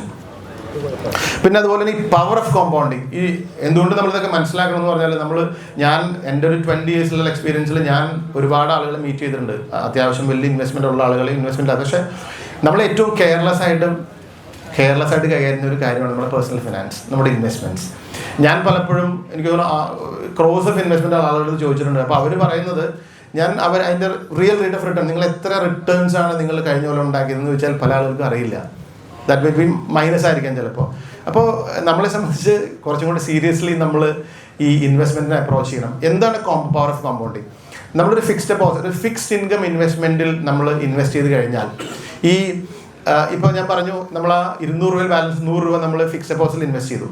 ഈ 100 രൂപ നമ്മുടെ FDയിൽ ഇൻവെസ്റ്റ് ചെയ്യുമ്പോൾ ആക്ച്വലി സിമ്പിൾ ഇൻട്രസ്റ്റ് ഉണ്ട്, കോമ്പൗണ്ട് ഇൻട്രസ്റ്റ് ഉണ്ട്. Which is better? Simple interest ആണോ കോമ്പൗണ്ട് ഇൻട്രസ്റ്റ് ആണ് ബെറ്റർ? കോമ്പൗണ്ട് ഇൻട്രസ്റ്റ് ആണ് ബെറ്റർ. പക്ഷേ ഫിക്സ്ഡ് ഡെപ്പോസിറ്റ്സിൽ നമ്മൾ ഇൻവെസ്റ്റ് ചെയ്ത് ഈ 100 രൂപ 6% ഇൻട്രസ്റ്റ് ഉണ്ടെങ്കിൽ അത് കോമ്പൗണ്ട് ചെയ്യുന്നത് ക്വാർട്ടർലി അല്ലെങ്കിൽ ഹാഫ് ഇയർലി അല്ലെങ്കിൽ ആനുവലി ആയിരിക്കാം. ഈ ആനുവലി കോമ്പൗണ്ട് ചെയ്യുമ്പോൾ ആക്ച്വലി നമ്മളുടെ കൂപ്പൺ എന്ന് പറഞ്ഞാൽ 6% ആണ്. നമുക്ക് ഒരു കൊല്ലം കഴിയുമ്പോൾ 6% കിട്ടും. പക്ഷെ നമ്മുടെ ആക്ച്വൽ ഈൽഡ് എന്ന് പറയുന്നത് അതിൽ കൂടുതലായിരിക്കും. കാരണം ഈ 6% ഡിവൈഡഡ് ബൈ 4 അതായിരിക്കും ഒരു ക്വാർട്ടർലി ആഡ് ചെയ്തിട്ട് കോമ്പൗണ്ട് ചെയ്യുന്നത്. അപ്പോൾ ആക്ച്വലി എന്താണ് പവർ ഓഫ് കോമ്പൗണ്ടിങ്? 100 രൂപ ഇൻവെസ്റ്റ് ചെയ്ത ആൾക്ക് 3 മാസം കഴിയുമ്പോൾ ആക്ച്വലുള്ള ക്യാപിറ്റൽ പ്രിൻസിപ്പിൾ എന്ന് പറയുന്നത് 100 അല്ല, ആ കോമ്പൗണ്ട് ചെയ്ത ഇൻട്രസ്റ്റും കൂടെ ആയിരിക്കും നമ്മുടെ ക്യാപിറ്റൽ. അപ്പോൾ ഇങ്ങനെ ഈ ക്വാർട്ടർലി ഇതിങ്ങനെ കോമ്പൗണ്ട് ചെയ്ത് വരുമ്പോഴാണ് നമ്മൾ ആക്ച്വൽ ഇൻവെസ്റ്റ് ചെയ്ത ക്യാപിറ്റൽ എന്ന് പറഞ്ഞാൽ മച്ച് ഹ്യൂജ് ആയിരിക്കും നമ്മളുടെ ക്യാപിറ്റൽ. അപ്പോൾ ഈ മെക്കാനിസത്തെയാണ് പവർ ഓഫ് കോമ്പൗണ്ടിങ് എന്ന് പറയുന്നത്. ഇത് ഏറ്റവും കൂടുതൽ അപ്ലൈ ചെയ്യാൻ പറ്റുന്ന ഒരു ഇൻവെസ്റ്റ്മെൻറ്റ് അവന് എന്ന് പറയുന്നത് സ്റ്റോക്ക് മാർക്കറ്റ് ഇൻവെസ്റ്റ്മെൻ്റ് ആണ്, മ്യൂച്വൽ ഫണ്ട്സ് ആണ്. കാരണം മ്യൂച്വൽ ഫണ്ട്സിൽ നിങ്ങൾക്കറിയാം സ്റ്റോക്സിൻ്റെ പ്രൈസ് എവറി സെക്കൻഡ്സ് ഇങ്ങനെ ഫ്ലക്ച്വേറ്റ് ചെയ്യും. ഇത് അഡീഷൻ ചെയ്യുന്ന ഒരു കോമ്പൗണ്ടിങ് എഫക്റ്റ് ഉണ്ട്. മേ ബി നമുക്കറിയാൻ പറ്റും. ഇപ്പോൾ എൻ്റെ പേഴ്സണൽ എക്സ്പീരിയൻസിലൊക്കെ പറയുകയാണെങ്കിൽ ഈ കോമ്പൗണ്ടിങ് എഫക്റ്റ് ഭയങ്കര ഹ്യൂജ് ആണത് ഈ സ്റ്റോക്ക് മാർക്കറ്റ്. പക്ഷെ നമ്മൾ കൺവെൻഷണൽ ആയിട്ടുള്ള മോഡ് ഓഫ് സേവിങ്സ്, ഫിക്സ്ഡ് ഡെപ്പോസിറ്റ്സും അല്ലെങ്കിൽ ലൈഫ് ഇൻഷുറൻസ് അല്ലെങ്കിൽ പോസ്റ്റ് ഓഫീസ് സേവിങ്സ്, ഇതിനെയൊക്കെ നമ്മൾ കമ്പയർ ചെയ്യുമ്പോഴും ഇതിലുള്ള സാധ്യതകൾ വളരെ വലുതാണ്, വളരെ ഹ്യൂജാണ്. അപ്പോൾ ഈ ഒരു ഇതിൽ എൻ്റെ ഒരു റിക്വസ്റ്റ് എന്ന് പറയുന്നതാണ്, നിങ്ങൾ കൺവെൻഷണൽ ആയിട്ടുള്ള ഇൻവെസ്റ്റ്മെൻറ്റ്സ് ചെയ്യുന്ന ആളുകളാണെങ്കിൽ കൂടെ അതിൻ്റെ ഈ റിയൽ റേറ്റ് ഓഫ് റിട്ടേൺ എന്ന് പറയുന്നത് നിങ്ങൾ ചെക്ക് ചെയ്യണം. കാരണം റിയൽ റേറ്റ് ഓഫ് റിട്ടേൺ എന്ന് പറയുന്നത് ഞാൻ inflation adjusted tax adjusted return നിങ്ങൾ ചെക്ക് ചെയ്യണം. അതിനുശേഷം നിങ്ങൾക്ക് റിട്ടേൺ കിട്ടുന്നത് എത്രയുണ്ട് എന്നൊന്നും തന്നെ നിങ്ങൾ ചെക്ക് ചെയ്യണം. എന്നിട്ട് അത് സഫീഷ്യൻ്റ് ആണോ എന്ന് ചെക്ക് ചെയ്യണം. അത് ഒരു 0.5 കോമ്പൗണ്ട് ചെയ്യണോ ഒരു 10% കോമ്പൗണ്ട് ചെയ്യണോ നിങ്ങൾ ആലോചിക്കുക. 10% കോമ്പൗണ്ട് ചെയ്താൽ നിങ്ങൾ ഇന്ന് ഇൻവെസ്റ്റ് ചെയ്ത 100 രൂപ എന്ന് പറയുന്നത് 10-20 കൊല്ലം കഴിയുമ്പോൾ ഒരു എന്താ പറയുക ഒരു 4 ഇരട്ടിയോ 5 ഇരട്ടിയോ 10 ഇരട്ടിയൊക്കെ ആകാൻ സാധ്യതയുണ്ട്. അപ്പോൾ നമ്മൾ മിസ് ചെയ്യുന്ന ഓരോ ബേസിസ് പോയിന്റ്സും, അതായത് ബേസിസ് പോയിന്റ്സ് എന്ന് പറയുന്നത് ഇപ്പോൾ ഓരോ എന്താ പറയുക 0.01% ഇൻട്രസ്റ്റും ഭാവിയിൽ അതുണ്ടാക്കാൻ പോകുന്ന ഒരു ലൂസ് അല്ലെങ്കിൽ അതുണ്ടാക്കാൻ പോകുന്ന നഷ്ടം ഇറ്റ്സ് ബിഗ്, അത് വളരെ വലുതാണ്. അപ്പോൾ നമ്മൾ ഇൻവെസ്റ്റ്മെൻറ്റ് ഡിസിഷൻ എടുക്കുമ്പോൾ കെയർലെസ് ആവാതെ നമ്മുടെ പണമാണ് നമ്മൾ സേവ് ചെയ്യുന്നതാണ്. അപ്പോൾ സീരിയസ്ലി മാത്രം നിങ്ങൾ ആ ഒരു ഇൻവെസ്റ്റ്മെൻറ്റ് ഡിസിഷൻ എടുക്കുക. ഇതൊക്കെയാണ് മെയിനായിട്ട് ഉള്ള ഇക്വിറ്റി മ്യൂച്വൽ ഫണ്ട്സിൻ്റെ അഡ്വാൻറ്റേജസ്. ഡിസഡ്വാൻറ്റേജസ് ഉണ്ട്. അത് ഇപ്പോൾ പല ആളുകൾക്കും ഇപ്പോൾ കുറച്ച് ഏജ്ഡ് ആയിട്ടുള്ള ആളുകളൊക്കെ സാധാരണഗതിയിൽ അവർക്ക് ഫിക്സ്ഡ് ആയിട്ടുള്ള റിട്ടേൺ കിട്ടുന്ന ഇൻവെസ്റ്റ്മെൻറ്റ്സ് ആണ് സാധാരണ അവർ കൺസിഡർ ചെയ്യാറ്. മ്യൂച്വൽ ഫണ്ടിൽ സൊല്യൂഷൻസ് ഉണ്ട്. ഈ മാർക്കറ്റ് വോളറ്റിലിറ്റി, അതായത് ഇപ്പോൾ നമ്മൾ ഈ 100 രൂപ FDയുടെ 100 രൂപ നമ്മൾ സ്റ്റോക്ക് മാർക്കറ്റിൽ ഇൻവെസ്റ്റ് ചെയ്ത് കഴിഞ്ഞാൽ ഈ 100 രൂപ നമ്മൾ ഇന്ന് നോക്കിയാൽ 100 രൂപ കാണും, നാളെ നോക്കുമ്പോൾ ചിലപ്പോൾ 99 രൂപ ഉണ്ടാവുള്ളൂ, അത് ചിലപ്പോൾ 98 രൂപ ഉണ്ടാവുള്ളൂ. അപ്പോൾ ഇത് നമ്മൾക്ക് ഉണ്ടാക്കാൻ പോകുന്നൊരു മെൻ്റൽ പ്രഷറുണ്ട്. നമ്മൾ ഈ 99 രൂപ 100 രൂപ എന്നുള്ളത് 1 കോടി രൂപ ഇൻവെസ്റ്റ് ചെയ്തു, ആദ്യ ദിവസം 1 കോടി 10 ലക്ഷമായി. രണ്ടാമത്തെ മൂന്നാമത്തെ ദിവസം നോക്കുമ്പോൾ ചിലപ്പോൾ 80 ലക്ഷം ഉണ്ടാവുള്ളൂ. അപ്പോൾ ഒരു പക്ഷേ നമുക്കുണ്ടാകുന്നൊരു മൈൻഡ് ബ്ലോക്ക് ഉണ്ട്. അപ്പോൾ നമ്മുടെ ഒരു ഫിയർ ഫാക്ടർ അവിടെ കയറി വരും. കാരണം നമ്മൾ പണിയെടുത്ത പൈസ താഴേക്ക് പോയി. അപ്പോൾ ഇങ്ങനെ ഒരു റിസ്ക്കും ഈ മ്യൂച്വൽ ഫണ്ടിലും സ്റ്റോക്ക് മാർക്കറ്റിലും ഉണ്ട്. ഇതും നിങ്ങൾ മനസ്സിലാക്കണം. കാരണം ഇതിൻ്റെ രണ്ടും ഇതിനെ ബെറ്ററായിട്ട് മാനേജ് ചെയ്യുക എന്നുള്ളതാണ് ഒരു പ്രൊഫഷൻ. ഇപ്പം നമ്മൾ ചെയ്യുന്നതാണ് ഇതിനെ ബെറ്ററായിട്ട് കോമ്പിനേഷൻസ് ഉണ്ടാക്കുക, അത് മാനേജ് ചെയ്യുക. അപ്പോൾ സ്റ്റോക്ക് മാർക്കറ്റിൽ ഇൻവെസ്റ്റ് ചെയ്യുമ്പോൾ ഞാൻ ഈ പറഞ്ഞ കാര്യം കൂടെ നമ്മൾ ആലോചിക്കണം. കാരണം നമ്മുടെ പണം താഴേക്ക് പോകുമ്പോൾ നമ്മുടെ മൈൻഡ് ഡിസ്ട്രാക്റ്റഡ് ആവും അല്ലേ. നമ്മൾ ഏത് പ്രൊഫഷനായാലും ഇച്ചിരി അഗ്രസീവ് ആവാനൊക്കെ സാധ്യതയുണ്ട്. അപ്പോൾ അതുകൊണ്ട് സ്റ്റോക്ക് മാർക്കറ്റിൽ ഇൻവെസ്റ്റ് ചെയ്യുമ്പോൾ നിങ്ങൾ ആ ഫാക്ടർ കൊണ്ട് കണക്കിലെടുത്ത് വേണം ഇൻവെസ്റ്റ് ചെയ്യാനായിട്ട്. അടുത്തൊരു കാറ്റഗറിയാണ് ഡെറ്റ് ഫണ്ട്സ് എന്ന് പറയുന്നത്. ഡെറ്റ് ഫണ്ട്സ് സാധാരണ നമ്മൾ മ്യൂച്വൽ ഫണ്ടിൽ പറഞ്ഞൊരു ഏറ്റവും കൂടുതൽ ആളുകൾ ഇൻവെസ്റ്റ് ചെയ്യുന്ന ഒരു കാറ്റഗറിയാണ് ഡെറ്റ് ഫണ്ട്സ് എന്ന് പറയുന്നത്. അതിൽ ഇഷ്ടംപോലെ ഓപ്ഷൻസ് അവൈലബിൾ ആണ്. ഡെറ്റ് ഫണ്ട്സ് ഇത്രയേ ഉള്ളൂ, ഈ പൂൾ നമ്മളിത് കളക്ട് ചെയ്യുന്ന ഇൻവെസ്റ്റേഴ്സ് കളക്ട് ചെയ്യുന്ന പൈസ സ്റ്റോക്ക് മാർക്കറ്റിൽ ഇൻവെസ്റ്റ് ചെയ്യുന്നതിന് പകരം ഏറ്റവും ഷോർട്ടസ്റ്റ് ഡ്യൂറേഷൻ പേപ്പേഴ്സ് പോലെ, അതായത് നമ്മളുടെ call money markets, 24 hours market, call money markets, അതുപോലെ T-bill, treasury bills, CPs, commercial papers, CDs, certificate of deposits, അങ്ങനെ വിത്തിൻ 1 year വരുന്ന മെച്യൂരിറ്റിയുള്ള ഫിക്സഡ് ഇൻകം, അതായത് ഫിക്സഡ് ആയിട്ട് ഇൻട്രസ്റ്റ് കിട്ടുന്ന അവന്യൂസിൽ ഇൻവെസ്റ്റ് ചെയ്യുന്നതിനാണ്. അപ്പോൾ ഇത് സേഫ് ആണോ? FD-നേക്കാൾ കൂടുതൽ റിട്ടേൺ കിട്ടുമെങ്കിൽ FD-യുടെ പോലെ സേഫ് ആണെങ്കിൽ ഇതും സേഫ് ആണ് ഓൾമോസ്റ്റ് ഒരു പരിധി വരെ. അതിൽ റിസ്ക്കുകളുണ്ട്, പക്ഷേ വളരെ മൈന്യൂട്ടായിട്ട് റിസ്ക് ആണ്. മ്യൂച്വൽ ഫണ്ടുകളിൽ സ്റ്റോക്ക് മാർക്കറ്റിൽ ഇൻവെസ്റ്റ് ചെയ്യുന്ന ഇൻവെസ്റ്റ്മെൻറ്റിൽ അത്രയും റിസ്ക് ഇല്ലാത്ത ഒരു കാറ്റഗറി ഓഫ് ഇൻവെസ്റ്റ്മെൻ്റ് ആണ് ഈ ഡെറ്റ് ഫണ്ട്സ് എന്ന് പറയുന്നത് മ്യൂച്വൽ ഫണ്ടിലുള്ളത്. അപ്പോൾ അതിൻ്റെ അഡ്വാൻറ്റേജ് എന്തൊക്കെയാണ്? സ്റ്റേബിൾ ആയിരിക്കും. അതായത് നിങ്ങളെ സംബന്ധിച്ച് ഈ 1 കോടി ഇൻവെസ്റ്റ് ചെയ്താൽ 80 ലക്ഷം 70 ലക്ഷം പെട്ടെന്ന് ഇവിടെ നിന്നാവില്ല. അത് ഗ്രാജുവലി അത് ഗ്രോ ചെയ്യുന്നുണ്ടാവും. അത് നഷ്ടസാധ്യത, ക്യാപിറ്റൽ നഷ്ടപ്പെടാൻ സാധ്യത വളരെ കുറവാണ്. FD-യേക്കാൾ കൂടുതൽ റിട്ടേൺസ് കിട്ടാൻ സാധ്യത കൂടുതലാണ്. ഇതാണ് അതിൻ്റെ അഡ്വാൻറ്റേജസ്. രണ്ടാമത് നമ്മൾ ഇതിൻ്റെ ഒരു ഏറ്റവും വലിയ അഡ്വാൻറ്റേജ് എന്ന് പറയുന്നത് ഇതിനൊരു എമർജൻസി ഫണ്ടിങ്. നമ്മളെല്ലാവരും എമർജൻസി ഫണ്ട് പാർക്ക് ചെയ്യുന്ന ആൾക്കാരാണ്. നമുക്കുള്ള ഓപ്ഷൻ ഒന്നില്ലെങ്കിൽ SBI അക്കൗണ്ട് ആയിരിക്കും, അല്ലെങ്കിൽ കറണ്ട് അക്കൗണ്ട് ആയിരിക്കും. SBI അക്കൗണ്ടിലും കറണ്ട് അക്കൗണ്ടിലും നമുക്ക് ഇൻട്രസ്റ്റ് എന്ന് പറഞ്ഞാൽ വളരെ കുറവാണ്. കറണ്ട് അക്കൗണ്ടിൽ 0 ഇൻട്രസ്റ്റ് ആയിരിക്കും, SBI അക്കൗണ്ടിലും വളരെ കുറവ് ഇൻട്രസ്റ്റ് ആയിരിക്കും. അപ്പോൾ നമുക്ക് ഒരു ദിവസം മുതൽ 1 day മുതൽ നമുക്ക് പാർക്ക് ചെയ്യാവുന്ന ഓപ്ഷൻസ് മ്യൂച്വൽ ഫണ്ടിൽ അവൈലബിൾ ആണ്.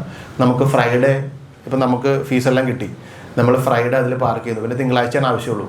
അപ്പോൾ നമുക്ക് തിങ്കളാഴ്ച പൈസ കിട്ടും. സാറ്റർഡേ സൺഡേ അവധിയാണല്ലോ, സാറ്റർഡേ സൺഡേ ഓൾറെഡി ഇല്ല, ബാങ്കൊക്കെ അവധിയാണ്. അപ്പോൾ നമുക്ക് ഈ 2 ദിവസം 3 ദിവസമൊക്കെ വലിയ ഫീസൊക്കെ കിട്ടിക്കഴിഞ്ഞാൽ, അല്ലെങ്കിൽ സ്ഥലമൊക്കെ വിറ്റ് കിട്ടുന്ന കാശ്, ഇതൊക്കെ നമുക്ക് ഈസി ആയിട്ട് പാർക്ക് ചെയ്യാൻ പറ്റുന്ന ഓപ്ഷനാണ് ഈ പറഞ്ഞ ഈ മ്യൂച്വൽ ഫണ്ടിൽ. 1 ദിവസം 2 ദിവസമൊക്കെ പാർക്ക് ചെയ്യാൻ പറ്റുന്ന ഒരുപാട് ഓപ്ഷൻസ് ഉണ്ട്. അപ്പം അങ്ങനെ ഇഷ്ടംപോലെ നമ്മുടെ കൺവീനിയൻസ് അനുസരിച്ചിട്ട് പാർക്ക് ചെയ്യാൻ പറ്റുന്ന ഒരുപാട് ഓപ്ഷൻസ് മ്യൂച്വൽ ഫണ്ട് ഡെറ്റ് ഫണ്ടുകളിൽ അവൈലബിൾ ആണ്. എനിക്ക് തോന്നുന്നു ഈ ഇൻഫർമേഷൻ നിങ്ങൾ ഇതിനു മുമ്പ് കേട്ടിട്ടുണ്ടാവുമെന്ന് എനിക്ക് തോന്നുന്നില്ല. കാരണം ഇത് ജനറലി ആളുകൾ ആരും ഇത് പറയില്ല. കാരണം ബാങ്കുകൾ പ്രത്യേകിച്ച് ഇത് പറയില്ല. കാരണം ബാങ്കുകളുടെ കറണ്ട് അക്കൗണ്ടിനും FD-ക്കും ഒരു പാരലൽ ഇതാണ്. കാരണം ഇത് ആക്ച്വലി ഓപ്പറേറ്റ് ചെയ്യുന്ന മ്യൂച്വൽ ഫണ്ട് കമ്പനികളാണ്. നമ്മൾ നോക്കി അറിയാൻ പറ്റും ഈ ഓർഗനൈസേഷൻസും, അത് HNI, അതുപോലെ ഹൈ നെറ്റ്വർത്ത് ഇൻഡിവിജ്വൽ, അങ്ങനത്തെ ആളുകളൊക്കെ കൂടുതലും യൂസ് ചെയ്യുന്നത് ഈ ഡെറ്റ് ലിങ്ക്ഡ് ആയിട്ടുള്ള മ്യൂച്വൽ ഫണ്ട്സ് ആണ്. ഈ FD-കളെക്കാളും അതുപോലെ സേവിങ്സ് ബാങ്ക് അക്കൗണ്ടുകളെക്കാൾ കൂടുതൽ ആളുകൾ ചെയ്യുന്ന ഇതാണ്. അപ്പോൾ ഇതും നിങ്ങളുടെ മൈൻഡിൽ ഉണ്ടാവണം, ഈ ഇങ്ങനത്തെ ഒരു ഈ ഓപ്ഷൻസ്. പിന്നെ എന്തെങ്കിലും ടൈപ്പ് ഓഫ് മ്യൂച്വൽ ഫണ്ടുകളിൽ സാധാരണ കുറേ തരം ഫണ്ടുകളുണ്ട്. നമ്മളുടെ ഇൻവെസ്റ്റ്മെൻറ്റ് ഒബ്ജക്റ്റും നമ്മളുടെ കൺവീനിയൻസ് ഒക്കെ വെച്ച് നോക്കിയിട്ട് നമുക്ക് ചെയ്യാൻ പറ്റുന്ന കുറച്ച് ഞാൻ പറയാം. ഈ ഫോക്കസ് ഫണ്ടുകൾ എന്ന് പറഞ്ഞാൽ ഇന്ത്യയിലുള്ള ഏറ്റവും ബെസ്റ്റ് ആയിട്ടുള്ള 30 അല്ലെങ്കിൽ 50 കമ്പനികളിൽ ഫോക്കസ് ചെയ്തുകൊണ്ട് അതിൽ മാത്രം നിക്ഷേപിക്കുന്ന ഫണ്ടുകളെയാണ്, ഇക്വിറ്റി ഫണ്ടുകളെയാണ് ഫോക്കസ് ഫണ്ടുകൾ എന്ന് പറയുന്നത്. ഫ്ലെക്സി ക്യാപ്പ് എന്ന് പറഞ്ഞാൽ ഏറ്റവും വലിയ കമ്പനികൾ, മീഡിയം കമ്പനികൾ, ഏറ്റവും ലോ ഇതിൽ വരുന്ന കമ്പനികൾ, അത് large cap, small cap, mid cap, ഇതിൽ കമ്പൈൻഡ് ആയിട്ട് ഇൻവെസ്റ്റ് ചെയ്യുന്ന അവന്യൂവിനെ പറയുന്ന മ്യൂച്വൽ ഫണ്ട് പറയുന്നവരാണ് flexi cap mutual fund. Thematic fund എന്ന് പറഞ്ഞാൽ സപ്പോസ് ഒരു രാജ്യത്ത് എമർജ് ചെയ്യാൻ പോകുന്ന ചില തീമുകളുണ്ടാവും. ലൈക്ക് ഇപ്പോൾ കൺസംഷൻ, അതായത് നമ്മുടെ രാജ്യത്തിൻ്റെ GDP increase, production increase, economy improve ചെയ്യുന്നു, ആളുകളുടെ സാലറി കൂടുന്നു. സോ ആളുകൾ കൂടുതൽ സ്പെൻഡ് ചെയ്യാനായിട്ട് സാധ്യതയുള്ള മേഖലകളിലുള്ള കമ്പനികൾ ഇൻവെസ്റ്റ് ചെയ്യുന്നു. അങ്ങനെ അതൊരു തീമിൽ ഇൻവെസ്റ്റ് ചെയ്യുന്ന മ്യൂച്വൽ ഫണ്ടുകളാണ് സാധാരണ തീമാറ്റിക് ഇൻവെസ്റ്റ്മെൻറ്റ് എന്ന് പറയുന്നത്. ലാർജ് ക്യാപ്പ് ഇൻവെസ്റ്റ്മെൻറ്റ് എന്ന് പറഞ്ഞാൽ മ്യൂച്വൽ ഫണ്ട് എന്ന് പറഞ്ഞാൽ ഏറ്റവും വലിയ സ്റ്റോക്കിലുള്ള, അതായത് ഷെയറുകളിൽ നിക്ഷേപിക്കുന്ന മ്യൂച്വൽ ഫണ്ടിനാണ് ലാർജ് ക്യാപ്പ് ഫണ്ടുകൾ എന്ന് പറയുന്നത്. അല്ല മിഡ് ക്യാപ്പ്, സ്മോൾ ക്യാപ്പ് എന്ന് പറഞ്ഞാൽ മീഡിയം കമ്പനികളും അതുപോലെ ഏറ്റവും എന്താ പറയുക താഴെയുള്ള കമ്പനികളും ഈ കാറ്റഗറിയിൽ വെച്ച് നോക്കുന്നത് കുറച്ച് ചെറിയ കമ്പനികളായിരിക്കും. ഈ അടുത്തത് ഡെറ്റ് മ്യൂച്വൽ ഫണ്ട്സ് ആണ്. ഡെറ്റ് മ്യൂച്വൽ ഫണ്ട് എന്ന് പറഞ്ഞാൽ ഫിക്സ്ഡ് ഇൻകം, അതായത് സ്റ്റോക്ക് മാർക്കറ്റിലെ പോലെ റിസ്ക് ഇല്ലാത്ത മ്യൂച്വൽ ഫണ്ടുകൾ. അതിൽ ഫസ്റ്റ് കാറ്റഗറിയാണ് ഓവർനൈറ്റ് ഫണ്ട്. ഓവർനൈറ്റ് ഫണ്ട് എന്ന് പറഞ്ഞാൽ ഇതിൻ്റെ മെച്യൂരിറ്റി എന്ന് പറഞ്ഞാൽ 1 day ആണ്, ഒരു ദിവസമാണ് ഇതിൻ്റെ മെച്യൂരിറ്റി. ഇന്ന് നമുക്ക് ഇൻവെസ്റ്റ് ചെയ്താൽ നാളെ റിഡംഷൻ കൊടുത്താൽ മറ്റു ദിവസം നമ്മുടെ അക്കൗണ്ടിലേക്ക് വരും. Current account, savings account, short time fixed deposits, ഇതിനൊക്കെ പകരം നമുക്ക് ചെയ്യാൻ പറ്റും. കറണ്ട് അക്കൗണ്ടിൽ എന്താണ് ഇൻട്രസ്റ്റ് ഇല്ല, സേവിങ്സ് ബാങ്ക് അക്കൗണ്ടിലാണ്, അതിൽ ആവറേജ് ബാലൻസിനാണ് ഇൻട്രസ്റ്റ്. ഇതിലാണെങ്കിൽ എവറി ഡേ നിങ്ങൾക്ക് ഇൻട്രസ്റ്റ് ജനറേറ്റ് ചെയ്യും. നിങ്ങളുടെ power of compounding every day work ചെയ്യും. അപ്പോൾ നിങ്ങളുടെ റിയൽ റേറ്റ് ഓഫ് റിട്ടേണും നിങ്ങളുടെ ആക്ച്വൽ ആയിട്ടുള്ള റിട്ടേൺസും റിയലൈസ്ഡ് റിട്ടേണും വെച്ച് നോക്കുമ്പോൾ ഈ സ്കീമുകളിൽ നിങ്ങൾക്ക് ഏറ്റവും നന്നായിട്ട് യൂട്ടിലൈസ് ചെയ്യപ്പെടുന്ന ഒരു ഓപ്ഷനാണ് ഓവർനൈറ്റ് ഫണ്ട്സ്. എന്താണ് ലിക്വിഡ് ഫണ്ട്? ലിക്വിഡ് ഫണ്ട് എന്ന് പറയുന്നത് ഷോർട്ട് ടൈം FD ഒരു 7 ദിവസം മുതൽ ഒരു 1 മന്തിലേക്കൊക്കെ പാർക്ക് ചെയ്യുന്ന ഫണ്ടുകൾക്ക് പറ്റിയ ഒരു ഓപ്ഷനാണ് ലിക്വിഡ് ഫണ്ട്. അതുപോലെ low duration, short duration, long duration, money market fund, ഇതൊക്കെ നമുക്കൊരു 6 മാസം മുതൽ 1 ഇയർ വരെ നമുക്ക് FDകളേക്കാൾ അല്ലെങ്കിൽ ബാക്കിയുള്ള അതർ സേവിങ്സ് ഓപ്ഷനേക്കാൾ നന്നായിട്ട് നമുക്ക് സേവ് ചെയ്യാനും ഇൻവെസ്റ്റ് ചെയ്യാനും പറ്റുന്ന ഓപ്ഷൻസാണ് ഈ മ്യൂച്വൽ ഫണ്ടുകളൊക്കെ. ഇനി എങ്ങനെയൊക്കെയാണ് മ്യൂച്വൽ ഫണ്ടുകൾ നമുക്ക് എൻട്രി ചെയ്യാൻ പറ്റുന്നത്? മ്യൂച്വൽ ഫണ്ടുകൾ പല രീതിയിൽ നമുക്ക് ഇൻവെസ്റ്റ് ചെയ്യാം. ഒന്ന് ലംസമായിട്ട് ഇൻവെസ്റ്റ് ചെയ്യാം. ഇപ്പോൾ നിങ്ങൾക്കൊരു വലിയൊരു എമൗണ്ട് നിങ്ങൾക്ക് കിട്ടി, ഒരു ഫീസായിട്ടോ അല്ലെങ്കിൽ വേറെ എന്തെങ്കിലും അസറ്റ്സ് ലിക്വിഡേറ്റ് ചെയ്തതോ അല്ലെങ്കിൽ വേറെ എന്തെങ്കിലും ഇതിൽ കിട്ടിക്കഴിഞ്ഞാൽ ആ മുഴുവൻ പണം നിങ്ങൾക്ക് ഒറ്റയടിക്ക് നിങ്ങൾക്ക് ഇൻവെസ്റ്റ് ചെയ്യാം, മ്യൂച്വൽ ഫണ്ടിൽ ഇൻവെസ്റ്റ് ചെയ്യാം. അങ്ങനെ ഒരു സാധ്യത മ്യൂച്വൽ ഫണ്ടിലുണ്ട്. അപ്പോൾ ഈ ലംസമായിട്ട് ഇൻവെസ്റ്റ് ചെയ്യുമ്പോൾ മ്യൂച്വൽ ഫണ്ടിൽ നമ്മൾ സെലക്ട് ചെയ്യുമ്പോൾ അത് സ്റ്റോക്ക് മാർക്കറ്റിൽ ഇൻവെസ്റ്റ്മെൻ്റ് ആണോ ഡെറ്റ് ഇൻവെസ്റ്റ്മെൻ്റ് ആണോ എന്ന് നമ്മൾ കാൽക്കുലേറ്റ് ചെയ്ത് കൺസിഡർ ചെയ്തിട്ട് വേണം. നമ്മളൊരു റിസ്ക് ആപ്റ്റായിട്ട് നമുക്ക് എന്ന് വേണം, അങ്ങനെ കുറേ കാര്യങ്ങൾ കണക്കിലെടുത്തിട്ട് വേണം നമ്മൾ ലംസം ഇൻവെസ്റ്റ്മെൻറ്റ് ചെയ്യാനായിട്ട്. കാരണം അതിൻ്റെ ഒരു ഫ്ലക്ച്വേഷൻസ് എന്ന് പറയുന്നത് വരാനൊക്കെ സാധ്യത കൂടുതലാണ്. പിന്നെ അത് ശരിക്കും ഒരു പോസിറ്റീവായിട്ട് നോക്കിക്കഴിഞ്ഞാൽ നമുക്ക് റിട്ടേൺസ് കൂടുതൽ ജനറേറ്റ് ചെയ്യാനും സാധ്യതയുണ്ട് ഈ ലംസം ഇൻവെസ്റ്റ്മെൻറ്റ്. അടുത്തൊരു ഇൻവെസ്റ്റ്മെൻറ്റ് എന്ന് പറഞ്ഞാൽ ഇപ്പം ഈ ഒരു കാലഘട്ടത്തിൽ ഏറ്റവും കോമൺ ആയിട്ടുള്ള ഏറ്റവും കൂടുതൽ ആളുകൾ ഇൻവെസ്റ്റ് ചെയ്യുന്ന ഒരു mode of investment SIP, systematic investment plan. ഇതൊരു പക്ഷേ നിങ്ങൾ കേട്ടിട്ടുണ്ടാവും. സിസ്റ്റമാറ്റിക് ഇൻവെസ്റ്റ്മെൻറ്റ് പ്ലാൻ എന്ന് പറയുന്നത് വളരെ ഏറ്റവും കൂടുതൽ ആളുകൾ, അതായത് ഇപ്പോഴത്തെ അതിൻ്റെ ഒരു ക്യാഷ് ഫ്ലോ വെച്ച് നോക്കിക്കഴിഞ്ഞാൽ മോർ ദാൻ 27,000 crores 27,000 കോടി രൂപ എവറി മന്ത് ഇന്ത്യയിലുള്ള ആളുകൾ ഈ SIP വഴി സേവ് ചെയ്യുന്നുണ്ട്. അപ്പോൾ ഇതൊരു വളരെ എന്താ പറയുക വളരെ ഡൈനാമിക് ആയിട്ടുള്ള ഒരു മോഡ് ഓഫ് സേവിങ്സ് ആണ് SIPs എന്ന് പറയുന്നത്. നമ്മൾ ഒരു സേവിങ്സ് ബാങ്ക് ഒക്കെ ഉണ്ട്. അപ്പോൾ നോർമലി നമ്മൾ ചിട്ടികളൊക്കെ ചെയ്യുന്ന ആളാണ് കൂടുതൽ ഞാൻ കണ്ടിട്ടുണ്ട്. ചിട്ടി ഒരു ഇൻവെസ്റ്റ്മെൻ്റ് ആണെന്ന് വിചാരിച്ചിരിക്കുന്ന കുറേ ആളുകളുണ്ട്. അപ്പോൾ ഇതൊക്കെ നമ്മൾ ഒന്ന് പരിശോധിക്കണം. കാരണം ഒരുപാട് പുതിയ അസറ്റ് ക്ലാസ്സും ഒരുപാട് പുതിയ ഇൻവെസ്റ്റ്മെൻറ്റ് മെക്കാനിസം ഒക്കെ ഡെവലപ്പ് ചെയ്ത് വരുന്ന ഒരു കാലഘട്ടമാണ്. അപ്പോൾ സിസ്റ്റമാറ്റിക് ഇൻവെസ്റ്റ്മെൻറ്റ് പ്ലാൻ എന്തൊക്കെയാണ് നമുക്ക് ഉണ്ടാക്കുന്നത്? ഏറ്റവും വലിയ അഡ്വാൻറ്റേജ് എന്ന് പറയുന്നത് സ്റ്റോക്ക് മാർക്കറ്റിൽ ഇൻവെസ്റ്റ് ചെയ്യുന്ന മ്യൂച്വൽ ഫണ്ടുകളിൽ സ്റ്റോക്ക് മാർക്കറ്റിൻ്റെ റിസ്ക് ഏറ്റവും മിനിമൈസ് ചെയ്തിട്ട് ഇൻവെസ്റ്റ് ചെയ്യാൻ പറ്റുന്നൊരു മെക്കാനിസമാണ് SIPs. കാരണം നമ്മളൊരു ഫിക്സഡ് എമൗണ്ട് നമ്മൾ for a long period 20 years അല്ലെങ്കിൽ ഒരു 30 years അല്ലെങ്കിൽ 10 years 5 yearsലേക്കൊക്കെ നമ്മൾ റെഗുലറായിട്ട് നമ്മൾ എവറി മന്തിൽ നമ്മൾ പർച്ചേസ് ചെയ്യും. അപ്പോൾ അങ്ങനെ പർച്ചേസ് ചെയ്യുമ്പോൾ റുപ്പി കോസ്റ്റ് ആവറേജിംഗ് എന്ന് പറഞ്ഞൊരു ഒരു മെക്കാനിസമാണ് അവർ അപ്ലൈ. അതായത് 1000 രൂപ നമ്മൾ ഇന്ന് ഇൻവെസ്റ്റ് ചെയ്യുമ്പോൾ സ്റ്റോക്ക് മാർക്കറ്റിൻ്റെ ഒരു NAV എന്ന് പറയുന്നത് 10 rupees ആണെങ്കിൽ ഈ 1000 രൂപയ്ക്ക് നമ്മൾ ഈ 10 rupees NAV പർച്ചേസ് ചെയ്യും. നെക്സ്റ്റ് ഡേ ഇത് 11 ആയിരിക്കും, 10 രൂപയുടെ NAV 11 അപ്പോഴും ഈ 1000 രൂപയ്ക്ക് പർച്ചേസ് ചെയ്യും. നെക്സ്റ്റ് ഡേ ഈ 11 ആയത് 9 വിചാരിക്കാം, അപ്പോഴും ഈ 1000 രൂപയ്ക്ക് പർച്ചേസ് ചെയ്തു. ഇങ്ങനെ 20 years വരെ ഇത് പർച്ചേസ് ചെയ്യും. അപ്പോൾ ഈ മാർക്കറ്റിൽ ഉണ്ടാകുന്ന ഫ്ലക്ച്വേഷൻസ് അപ്പ് ആൻഡ് ഡൗൺസ് എന്ന് പറയുന്നതിന് ഈസി ആയിട്ട് നമുക്ക് ആവറേജ് ചെയ്യുകയും റിസ്ക് കുറയ്ക്കുകയും ചെയ്യാൻ പറ്റുന്ന ഒരു ഇൻവെസ്റ്റ്മെൻറ്റ് സംവിധാനമാണ് SIPs എന്ന് പറയുന്നത്. നിങ്ങൾ SIPs ഇനി ആരംഭിക്കാത്ത ആരെങ്കിലൊക്കെ ഉണ്ടെങ്കിൽ നമ്മളോട് പറഞ്ഞാൽ മതി, ഞങ്ങൾ SIPക്കുള്ള ഫെസിലിറ്റി ചെയ്തു തരുന്നതായിരിക്കും. അടുത്തൊരു സംവിധാനമാണ് STP, systematic transfer. Systematic transfer എന്ന് ഞാൻ പറഞ്ഞു, മ്യൂച്വൽ ഫണ്ടിൽ 2 തരം അസറ്റ് ക്ലാസ്സിൽ ഇൻവെസ്റ്റ് ചെയ്യുന്നുണ്ട്. ഒന്ന് ഡെറ്റ് ഫണ്ട്സിലും 2 ഇക്വിറ്റി ഫണ്ടിലും. അപ്പോൾ നമുക്ക് പെട്ടെന്ന് ഒരു വലിയൊരു എമൗണ്ട് കിട്ടി, ഒരു 10 lakhs ഒരു എമൗണ്ട് കിട്ടി. അപ്പോൾ ആ ഇൻവെസ്റ്ററെ സംബന്ധിച്ച് ഇൻവെസ്റ്റർക്ക് ഇക്വിറ്റി മാർക്കറ്റിൽ ഇൻവെസ്റ്റ് ചെയ്യാനായിട്ട് താല്പര്യമില്ല. അങ്ങനെയാണെങ്കിൽ സിസ്റ്റമാറ്റിക്കായിട്ട് ട്രാൻസ്ഫർ ചെയ്യണം. അപ്പോൾ എന്ത് ചെയ്യണം? ആ ലംസം എമൗണ്ട് ഫിക്സഡ് ആയിട്ടുള്ള ഇൻകം കാറ്റഗറി ആയിട്ടുള്ള അസറ്റ് ക്ലാസ്സിൽ ഡെറ്റ് ഫണ്ട്സിൽ നിക്ഷേപിച്ചിട്ട് അതിൽ നിന്നും ഡെയിലി, വീക്ക്ലി, മന്ത്ലി നിങ്ങൾക്കൊരു ഫിക്സഡ് എമൗണ്ട് വെച്ച് ഇക്വിറ്റി ഫണ്ടിലേക്ക് ട്രാൻസ്ഫർ ചെയ്യുന്ന ഓപ്ഷനെയാണ് നമ്മൾ സിസ്റ്റമാറ്റിക് ട്രാൻസ്ഫർ പ്ലാൻ എന്ന് പറയുന്നത്. അപ്പോൾ മന്ത്ലി നിങ്ങൾക്ക് ചെയ്യാം, ഡെയിലി നിങ്ങൾക്ക് ചെയ്യാം, വീക്ക്ലി നിങ്ങൾക്ക് ചെയ്യാം. മ്യൂച്വൽ ഫണ്ടുകളിൽ റിസ്ക് കുറയ്ക്കാം, അതുപോലെ നിങ്ങൾക്ക് സേഫായിട്ട് ചെയ്യാൻ പറ്റുന്ന സംവിധാനങ്ങളാണ് ഈ പറഞ്ഞ STPയും SIPയും. Systematic withdrawal plan.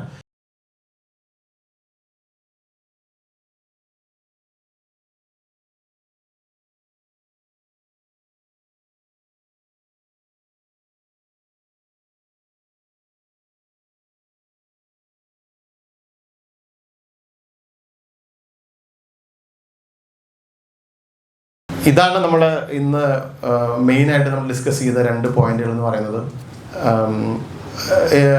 അതായത് ഞങ്ങളുടെ കമ്പനി ഹോംസ് എന്ന് പറയുന്ന കമ്പനി എന്താണ് ഈ മേഖലയിൽ ചെയ്യുന്നത്. അതായത് യൂഷ്വലി നമ്മളെല്ലാവരും ഇൻവെസ്റ്റ് ചെയ്യുന്ന ആളുകളാണ്.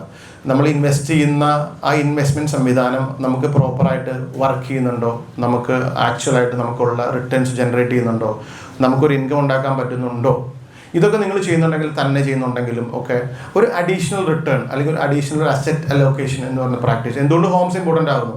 അതായത് നമ്മളൊരു പീരീഡ് എടുത്ത് നോക്കുക, ഇപ്പോൾ 2020 മുതൽ 2025 അല്ലെങ്കിൽ ഒരു 10 years എടുത്ത് നോക്കുക. നമ്മളൊരു ഇൻഡിവിജ്വൽ അസറ്റ് ക്ലാസ്, അപ്പോൾ എല്ലാവരും മ്യൂച്വൽ ഫണ്ടിൽ ഇൻവെസ്റ്റ് ചെയ്യുന്നുണ്ടാവും, എല്ലാവരും ഗോൾഡ് ഇൻവെസ്റ്റ് ചെയ്യുന്നുണ്ടാവും, അല്ലെങ്കിൽ പല അസറ്റ് ക്ലാസ്സിൽ ഇൻവെസ്റ്റ് ചെയ്യുന്നുണ്ടാവും. ഒരു അസറ്റ് മാനേജ്മെൻറ്റ് കമ്പനി അല്ലെങ്കിൽ ഒരു അസറ്റ് മാനേജ്മെൻറ്റ് ഞങ്ങൾ ആക്ച്വലി അസറ്റ് മാനേജ്മെൻറ്റ് കമ്പനി നമ്മളൊരു ഇൻവെസ്റ്റ്മെൻറ്റ് വെൽത്ത് മാനേജ്മെൻറ്റ് കമ്പനി എന്ത് ചെയ്യുന്നു, ഒരു ഇൻവെസ്റ്ററുടെ എല്ലാ അസറ്റ് ക്ലാസ്സും ഒരേ സമയത്ത് നന്നായിട്ട് വർക്ക് ചെയ്യില്ല. കാരണം നമ്മൾ നോക്കിയാൽ അറിയാൻ പറ്റും, ഒരു 2020 മുതൽ നോക്കി കഴിഞ്ഞാൽ 2020 മുതൽ 2021 ഒക്ടോബർ നവംബർ വരെ ഏറ്റവും നന്നായിട്ട് വർക്ക് ചെയ്ത അസറ്റ് ക്ലാസ് എന്ന് പറയുന്നത് ഇക്വിറ്റിയാണ്, സ്റ്റോക്ക് മാർക്കറ്റാണ്. 2021 മുതൽ 2023 വരെ ഒരു പക്ഷേ മോശമായിട്ട് വർക്ക് ചെയ്ത അസറ്റ് ക്ലാസ് സ്റ്റോക്ക് മാർക്കറ്റാണ്. അപ്പോൾ നമ്മളെ സംബന്ധിച്ച് 2021 എക്സിറ്റ് ചെയ്തിട്ട് 2021 നമ്മളൊരു അസറ്റ് അലോക്കേഷൻ ആവശ്യമാണ്. 2022 മുതൽ ഏറ്റവും നന്നായിട്ട് വർക്ക് ചെയ്തത് ഗോൾഡാണ്. 2022 അപ്പോൾ ഈ ഒരു അസറ്റ് അലോക്കേഷൻ എന്ന് പറയുന്ന ഒരു പ്രാക്ടീസ് നമ്മൾ ചെയ്താലേ നമ്മുടെ ഒരു ലോങ് ടൈം ഇൻവെസ്റ്റ്മെൻറ്റ് ഏറ്റവും സക്സസ്ഫുൾ ആയിട്ട് വർക്ക് ചെയ്യുള്ളൂ. ഈ സപ്പോർട്ട്, ഈ അസിസ്റ്റൻസ് ഇതാണ് ഹോംസ് പ്രൊവൈഡ് ചെയ്യുന്നത്. രണ്ടാമതൊരു കാര്യം കൂടെ ഉള്ളത്, ഞങ്ങളുടെ സെഷൻ ഏകദേശം നമ്മുടെ ഇന്ന് ഡിസ്കസ് ചെയ്യുന്ന പോയിന്റ്സ് ഒക്കെ വൈൻഡ് അപ്പ് അവസാനിച്ചു. രണ്ടാമത്തെ ഒരു പോയിന്റ് കൂടെ പറയുന്നതെന്ന് പറഞ്ഞാൽ ഞങ്ങളുടെ എന്താ പറയുക, ഞങ്ങളുടെ അസോസിയേറ്റ്സ് എംപ്ലോയീസ് ഒരുപക്ഷെ നിങ്ങളെ വിളിക്കും നിങ്ങളുടെ ഫീഡ്ബാക്ക് എടുക്കാനും അതുപോലെ ഞങ്ങളുടെ സർവീസ് പറയാൻ വേണ്ടി. അപ്പോൾ നിങ്ങളതൊരു ശല്യമായിട്ട് കണക്കാക്കരുത്. ആക്ച്വലി ഞങ്ങളൊരു മിനിമം എഫേർട്ടാണ് ഞങ്ങളുടെ സർവീസിൽ നിങ്ങളേക്ക് എത്തിക്കുക എന്നുള്ളൊരു മിനിമം എഫേർട്ടാണ്. അപ്പോൾ നിങ്ങളൊരു ശല്യമായിട്ട് കാണരുത്, അതിനെയും എന്താ പറയുക സ്വീകരിക്കണമെന്നുകൂടെ അഭ്യർത്ഥിച്ചുകൊണ്ട് ഞാൻ ഈ സെഷൻ ഇവിടെ വൈൻഡപ്പ് ചെയ്യാണ്. Thank you all, thank you for the wonderful opportunity and thank you each one.